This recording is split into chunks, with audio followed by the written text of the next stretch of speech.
Hi mga ka-winners! Welcome to my vlog. And for today's video, meron tayong yung viral na peach ice cream and the mango one. Yan.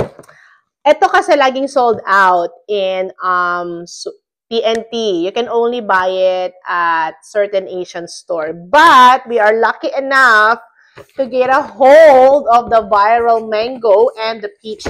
Yung peach, gawin muna natin. Yan.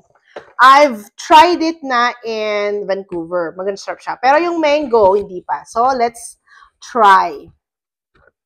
Ayan na, oh. Sabi niya, full of happiness. Okay. Try natin siya. Okay, let's open one.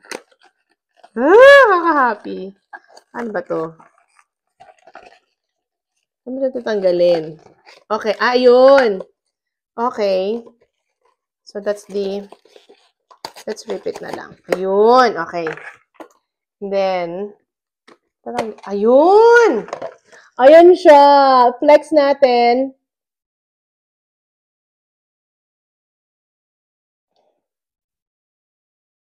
Oh my gosh, it's so good.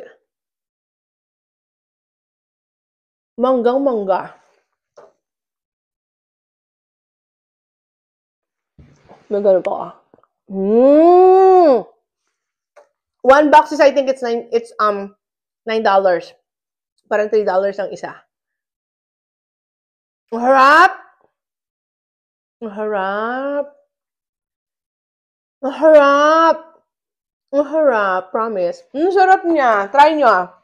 So, ang title nito, basahin nyo na lang. Malaki na kayo, di ba? Hanapin nyo. Again, this is not sponsored. Binili ko to sa sarili kong pera. Charot. Thank you for watching my vlog. I'll finish this. Again, don't subscribe, don't follow, don't hit a notification bell. Thank you mga ka-winners. Bye!